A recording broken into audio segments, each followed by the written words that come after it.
धारण कर लेती है, लेकिन कोई कदम उठाती हुई नजर नहीं आती है। और तेजस्वी यादव ने खुद ट्वीट के माध्यम से यहाँ पर नीतीश कुमार की पोल खोली है कि क्राइम रेट किस आधार पर बिहार में देखा जा रहा है। और जैसे कि पेपर लीक का मामला आपने बताया कि तेजस्वी यादव ने कई ट्वीट भी शेयर किए, जिसमें यहाँ पर जो पेपर लीक के मास्टरमाइंड हैं उनके साथ जो तस्वीरें हैं वो चिराग पासवान के साथ भी देखी गई हैं, वो सम्राट चौधरी के साथ भी देखी गई हैं। नमस्कार, आप देख रहे हैं SPN 9 न्यूज़ और मैं हूं आपके साथ मनीष कुमार सैनी। लोकसभा चुनाव के बाद अब तमाम राज्यों में विधानसभा चुनाव को लेकर तैयारियां जोरों शोरों पर चल रही हैं। और ऐसे में बात करी जाए अगर बिहार की, तो बिहार में देखा जाए तो नीतीश कुमार राजनीति में काफ़ी ज़्यादा सक्रिय दिखाई दे रहे हैं। लोकसभा चुनाव में 12 सीटें लोकसभा की हासिल करने के बाद 12 सांसदों को संसद तक पहुंचाने के बाद अब नीतीश कुमार बिहार विधानसभा चुनाव पर नजर बनाए हुए हैं। ऐसे में नीतीश कुमार के बेटे निशांत कुमार की राजनीति में एंट्री हो जाती है और राजनीति में एंट्री होने के बाद सम्राट चौधरी काफ़ी ज़्यादा यहाँ पर बीजेपी की तरफ से एक्टिव होते हुए नजर आते हैं, नीतीश कुमार पर तमाम हमले करते हुए नजर आते हैं। ऐसे में सम्राट चौधरी को आप देख रहे हैं कि उनको बिहार का सीएम बनाया जाए और नीतीश कुमार को किसी भी सूरत हाल में सीएम पद की गद्दी से हटाया जाए। अब क्या सम्राट चौधरी वाकई अपने मंसूबों में कामयाब हो पाएंगे? क्योंकि जिस तरीके से देखा जाए बिहार की राजनीति दिन पर दिन रंग बदलती हुई नजर आ रही है। ऐसे में तेजस्वी यादव भी पुल गिरने के मामले को लेकर नीतीश कुमार पर हमला कर देते हैं, नीट मामले को लेकर सियासत गर्म होती हुई नजर आती है। यहाँ तक कि नीतीश कुमार पर यह भी इल्जाम लगाया जाता है कि उनके राज में बिहार में क्राइम बढ़ते हुए नजर आ रहे हैं। तमाम ऐसे मुद्दे हैं जो बिहार विधानसभा चुनाव 2025 से पहले नीतीश कुमार को घेरते हुए नजर आ रहे हैं, लेकिन नीतीश कुमार एक योद्धा की तरह डटकर उन मुश्किलों का सामना करते हुए नजर आ रहे हैं। ऐसे में तमाम बयानबाजियों का जवाब देते हुए नजर आ रहे हैं। इस पूरे मुद्दे पर चर्चा जारी रहेगी। हमारे साथ नाज़मीन मौजूद है। नाज़मीन, बहुत बहुत स्वागत है आपका।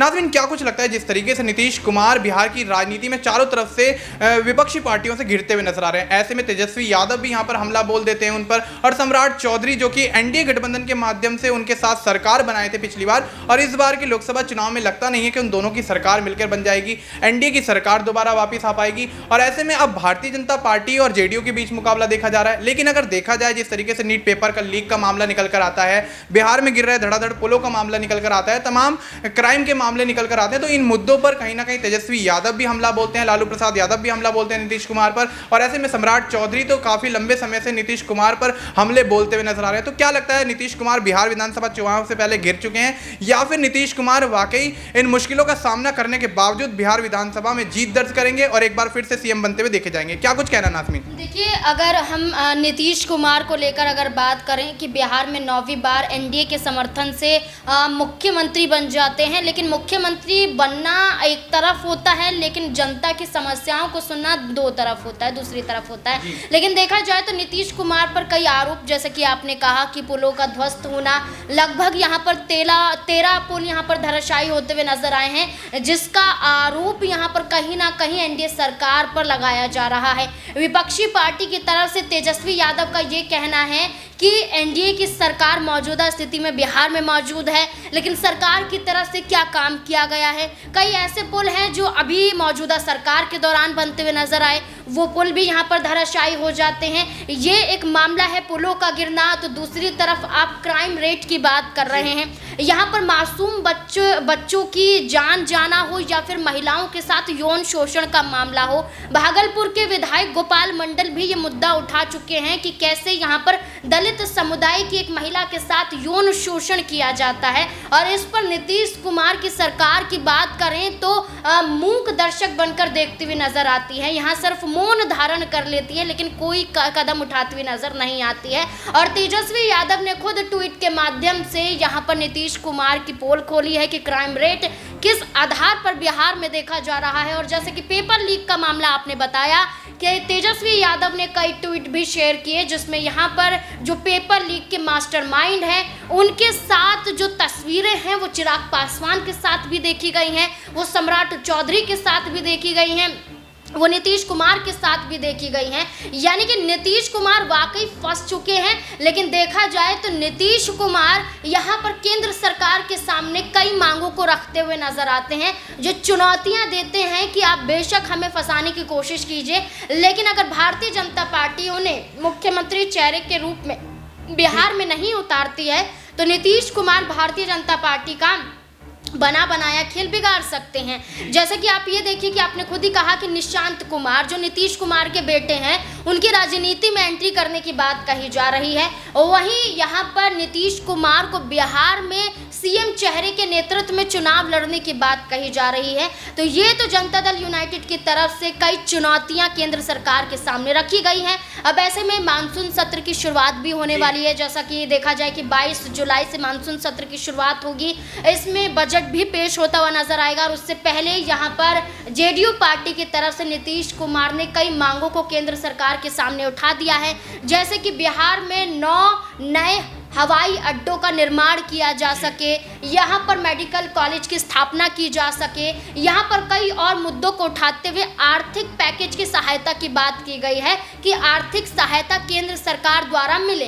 लेकिन अब इन मांगों को लेकर देखना होगा कि सदन में क्या मांगी पूरी की जाएंगी या फिर मोदी सरकार इनकी मांगों को पूरा करते हुए नजर आएंगे। तो नीतीश कुमार नहीं फंसे हैं, बल्कि नीतीश कुमार ने भारतीय जनता पार्टी को फंसा दिया है। अगर भारतीय जनता पार्टी उनकी मांगों को नहीं मानते हैं तो आप ये देखिए कि नीतीश कुमार बनी बनाई सरकार को भी गिरा सकते हैं।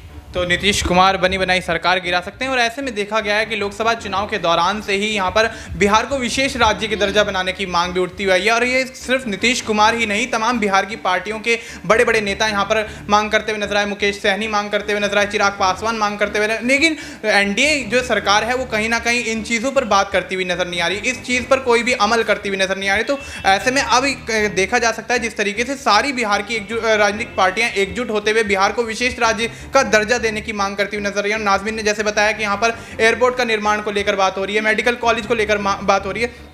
तो नाज़मीन क्या कुछ लगता है, क्या जिस तरीके से विशेष राज्य के दर्जे की मांग उठी है और तमाम राजनीतिक पार्टियां, केवल एनडीए की समर्थित पार्टियां नहीं, केवल विपक्षी पार्टियां नहीं, तमाम जितनी भी पार्टियां बिहार की हैं, बड़ी बड़ी पार्टियां, सभी यहां पर डिमांड करती हुई नजर आई। तो क्या ये विशेष राज्य के दर्जे की मांग नीतीश कुमार पूरी करवा पाएंगे एनडीए से? देखिए, यहाँ अगर हम बात करें तो नीतीश कुमार ये मांग अपनी दिल्ली में राष्ट्रीय कार्यकारिणी की बैठक के दौरान भी उठाते हैं। और ये मांग होती है केंद्र सरकार के अधीन की अब बिहार को विशेष राज्य का दर्जा दिलवाया जाए। और ये मांग अभी से नहीं है, बल्कि जब महागठबंधन की सरकार थी उस दौरान भी तेजस्वी यादव और नीतीश कुमार के जरिए ये मांगों को उठाया गया था। और आज की ये स्थिति है कि तेजस्वी यादव नीतीश कुमार के समर्थन में आ जाते हैं, बिहार को विशेष राज्य का दर्जा दिलाने की मांग करते हैं। यहाँ तक कहते हैं कि अगर नीतीश कुमार पूरी नहीं करवा पाते ये मांग तो तेजस्वी यादव अपने तरीके से इन मांगों को पूरा करवाते हुए नजर आएंगे। इतना ही नहीं, यहाँ पर लोक जनशक्ति पार्टी रामविलास अध्यक्ष चिराग पासवान की बात की जाए तो चिराग पासवान नीतीश कुमार के समर्थन में आ जाते हैं। नीतीश कुमार के साथ बीते दिन मीटिंग करते हुए नजर आते हैं, उनके घर पर पहुंच जाते हैं, नीतीश कुमार के पैर छूते हुए दिखाई देते हैं। यह दर्शाया जा रहा है कि नीतीश कुमार के मुरीद हो चुके हैं चिराग पासवान। ऐसे में देखा जाए तो चिराग पासवान ने नीतीश कुमार के आगे सरेंडर कर दिया है कि आपने जो कदम उठाया है वो एकदम सही कदम है। और ऐसे में यहाँ पर चिराग पासवान ने सहमति जता दी है कि नीतीश कुमार की जो मांग है, इस मांग के साथ हम भी खड़े हुए हैं और केंद्र सरकार को बिहार को विशेष राज्य का दर्जा दिलाना ही पड़ेगा। तो अब ऐसे में देखा जाए तो भारतीय जनता पार्टी के साथ जुड़े हुए सहयोगी दल ही अब कहीं ना कहीं नीतीश कुमार को बचाने की कवायद में लग चुके हैं और भारतीय जनता पार्टी को चुनौतियां देते हुए नजर आ रहे हैं। तो अब नीतीश कुमार को बचाने की कवायद में लग चुके हैं जितने भी समर्थित दल हैं एनडीए के, और कहीं ना कहीं भारतीय जनता पार्टी को अब यहाँ पर कड़ी चुनौती देते हुए नजर आ रहे हैं। और ऐसे में अब बिहार में विधानसभा चुनाव होने, तो विधानसभा चुनाव को लेकर यहाँ पर नीतीश कुमार लालू प्रसाद यादव के साथ देखे जाते हैं, तेजस्वी यादव के साथ देखे जाते हैं, लालू प्रसाद यादव से मुलाकात करते हुए देखे जा सकते हैं। तो ऐसे में ये तमाम चीज़ें जो चित्र यहाँ पर निकल कर आ रहे हैं, या यूँ कहें कि जिस तरीके के यहाँ पर वीडियो निकल कर आ रहे हैं कि नीतीश कुमार मिलने पहुँच जाते हैं लालू प्रसाद यादव से, तो ये तमाम चीज़ें वो संकेत देती हुई नजर आ रही हैं कि एनडीए गठबंधन तो नीतीश कुमार दोबारा से सरकार बनाने वाले नहीं हैं, लेकिन कहीं ना कहीं आरजेडी का समर्थन करते हुए दिख रहे हैं। तो उस हिसाब से आरजेडी प्रमुख लालू प्रसाद यादव से मुलाकात करना ये संकेत देता है कि आने वाले समय में बिहार विधानसभा चुनाव में नीतीश कुमार जो सरकार बनाने वाले हैं वो कहीं ना कहीं आरजेडी के समर्थन से बनाएंगे, आरजेडी जेडीयू की सरकार बनती हुई नजर आएगी। तो ऐसे में जिस तरीके से नाज़मीन यहाँ पर सम्राट चौधरी हमलावर रहे हैं नीतीश कुमार से काफी लंबे अरसे से, तो ऐसे में अगर आरजेडी और जेडीयू की सरकार बन जाती है तो सम्राट चौधरी का क्या कुछ रुख रहने वाला? देखिए, सम्राट चौधरी की बात करें तो वो भी कहीं ना कहीं अपने आप को मुख्यमंत्री के रूप में आगे करते हुए नजर आ रहे हैं। आप ये देखिए कि निशांत कुमार की राजनीति में एंट्री करवाने की बात कही गई है, लेकिन भारतीय जनता पार्टी की तरफ से सम्राट चौधरी की तरफ से सहमति नहीं जताई जाती है। और वहीं सम्राट चौधरी अपने सर पर बंधा हुआ मुरेठा 17 महीने बाद उतार देते हैं। ये दर्शाता हुआ नजर आता है कि विधानसभा चुनाव नजदीक हैं और सम्राट चौधरी का ये कदम दर्शाता है कि वो नीतीश कुमार के खिलाफ जल्द उतरते हुए भी नजर आ सकते हैं, सिर्फ और सिर्फ मुख्यमंत्री की रेस में अपने आप को आगे देखते हुए। इसलिए देखा जाए तो अब देखिए बिहार में कई चेहरे हैं जो मुख्यमंत्री की रेस के रूप में देखे जा रहे हैं। यहाँ पर सम्राट चौधरी है, चिराग पासवान है, यहाँ पर अश्विनी चौबे जो भारतीय जनता पार्टी के पूर्व सांसद हैं, वो तो बयान तक दे देते हैं कि नीतीश कुमार के नेतृत्व में नहीं बल्कि भारतीय जनता पार्टी को अपने नेतृत्व में चुनाव लड़ना चाहिए। और वहीं आप ये देखें कि तेजस्वी यादव को यहाँ पर राजद की तरफ से सीएम चेहरे के रूप में उतार दिया गया है कि उनके नेतृत्व में चुनाव लड़ा जाएगा। तो आप ये देखिए कि नीतीश कुमार के विकल्प में कई चेहरे हैं बिहार में जो मुख्यमंत्री की रेस में आगे हैं। इसलिए नीतीश कुमार अब यहाँ पर सिर्फ शर्तों के आधार पर भारतीय जनता पार्टी को झुका नहीं पाएंगे, बल्कि नीतीश कुमार को अब बड़ा स्टैंड लेना पड़ेगा। यहाँ पर अपने बेटे की राजनीति में एंट्री करवानी पड़ेगी, चुनाव लड़ाना पड़ेगा। अगर आपको लगता है कि आप उम्रदराज हो चुके हैं, आपकी पार्टी की कमान कौन संभालेगा, तो सबसे अच्छा फैसला विधानसभा चुनाव के बीच में होगा कि नीतीश कुमार अब अपने बेटे निशांत कुमार को भी राजनीति में लेकर आ जाएं और भारतीय जनता पार्टी को इससे कहीं गुना ज़्यादा नुकसान झेलना पड़ेगा अगर निशांत कुमार राजनीति में आ जाते हैं। तो ये एक बड़ा सवाल है और ये एक बड़ा कहीं ना कहीं मुद्दा है बिहार में कि नीतीश कुमार कहीं ना कहीं सभी पार्टियों के लिए विकल्प हैं कि नीतीश कुमार आरजेडी की तरफ जाएंगे तो सरकार उनकी बना देंगे, एनडीए की तरफ जाएंगे तो सरकार उनकी बना देंगे, लेकिन मुख्यमंत्री की कुर्सी कभी वो नहीं छोड़ते। 9वीं बार मुख्यमंत्री एनडीए के समर्थन में बने हैं, 10वीं बार भी कहीं ना कहीं सपना देख रहे हैं कि किसी ना किसी पार्टी के तहत तो वो मुख्यमंत्री बनते हुए नजर आएंगे। तो यही सपना अब कहीं टूट ना जाए, इसलिए नीतीश कुमार को बड़ा फैसला विधानसभा चुनाव से पहले जेडीयू पार्टी के नेतृत्व में लेना ही पड़ेगा। जी, तो अब नीतीश कुमार का फैसला लेने का वक्त है, क्योंकि बिहार विधानसभा चुनाव में ज़्यादा वक्त नहीं रह गया और ऐसे में नीतीश कुमार का ये एक अहम फैसला ये तमाम सवालों के जवाब हमको दे देगा कि नीतीश कुमार आखिर क्या कुछ रणनीतियां बना रहे हैं, किस तरीके से चुनाव विधानसभा का लड़ते हुए नजर आएंगे, क्या निशांत कुमार को कोई बड़ी जिम्मेदारी देते हुए नजर आएंगे।